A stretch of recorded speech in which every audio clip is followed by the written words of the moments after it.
8টা train কটা বাজে ছাড়লো আমাদের? ঠিক 8:02 ছেড়ে দিয়েছে। যাক ঠিক আছে। পরিবেশ কেমন ট্রেনে? সুন্দর সুন্দর সুন্দর সুন্দর না? আমাদের লোকেশন আলমডাঙ্গা। আচ্ছা, চুয়াডাঙ্গা। আলমডাঙ্গা চুয়াডাঙ্গা।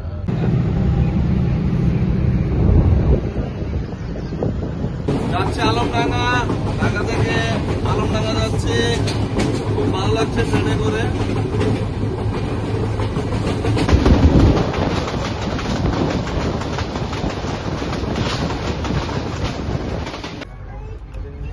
যাত্রাপথে কুষ্টিয়ার পরাদহ স্টেশনে থেমেছে এখন আমাদের বিখ্যাত ভাই খিদায় খাচ্ছে খাদা। আকর্ষণ করছি। কিছুক্ষণের মধ্যেই আমরা আলমডাঙ্গা স্টেশনে পৌঁছে যাব। আলমডাঙ্গা স্টেশনে অবতরণকারী যাত্রীগণ দয়া করে আপনাদের মালামাল পৌঁছিয়ে নেবেন। কিছু ফেলে গেলেন কিনা আমরা চলে এলাম আলমডাঙ্গা, আমাদের গন্তব্যস্থল। প্ল্যাটফর্ম নেমেছি এবং আমরা এই আলমডাঙ্গার ঐতিহ্যবাহী ট্রেন স্টেশন, যেটা 2 তলা বিশিষ্ট স্টেশন। আলহামদুলিল্লাহ আমরা চুয়াডাঙ্গা পৌঁছে গিয়েছি, আলমডাঙ্গা আছি। এখন আমাদের লক্ষ্য হচ্ছে কোথায় বাদান?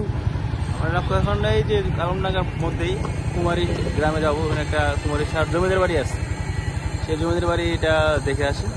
ঠিক আছে, এবং সেখানে গিয়ে আবার আমরা শাহ জমিদার বাড়ি যাওয়ার আগেই আমরা বধ্যভূমি 71-এ গেলাম। অপরূপ সৌন্দর্য এই বধ্যভূমিটি।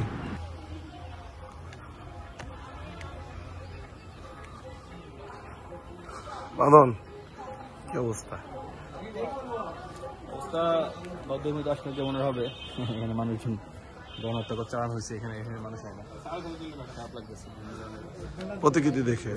এখানে কিছু ঘটনা হয়। এখানে দেখা যাচ্ছে একটা নারীর ইজ্জত লুণ্ঠিত করে এটাগুলো হয়েছে।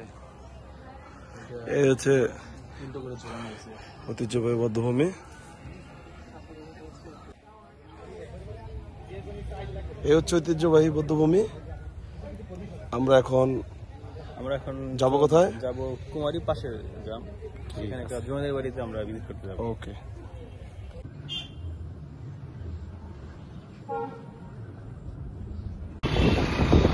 কুমারী সাহাব জমিদারের পথে, বাড়ির পথে আমরা যাচ্ছি এখন। এখানে দেখা যাচ্ছে কুমারী বাজারের সাইনবোর্ড। খুব সুন্দর মনোরম পথ, পরিবেশ সুন্দর লাগছে, গ্রামীণ পরিবেশ, ছোট ছোট বাজার, একটু পরপর। এটাই কুমারী বাজার।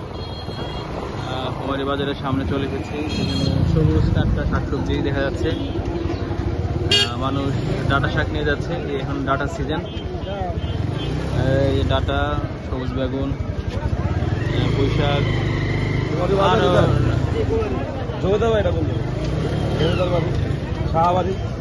কুমারী শাহর জমিদার বাড়ি, শাহবাড়ি, শাহবাড়ি, শাহ জমিদার বাড়ি। কুমারী শাহ জমিদার বাড়ি আছে একটা, সেটা কোথায়? এটা কি ডান দিকে যাবো?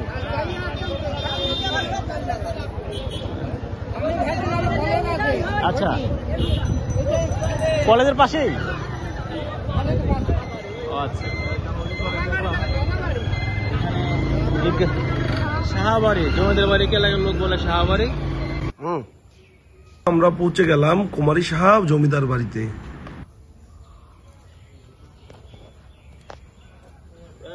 শত বছর পুরনো কুমারী জমিদার বাড়ি। এটা জানা যায় শৈলেন সাহার জমিদার, তার স্থাপনা এটা, তিনি এটা তৈরি করেছিলেন। একটা গ্রিক স্টাইলে তৈরি করা দ্বিতল ভবন। দেখে মনে হয় না যে এটা আমাদের মানে এই উপমহাদেশীয় কোন স্থাপনা, একটু অন্যরকম ডিজাইন।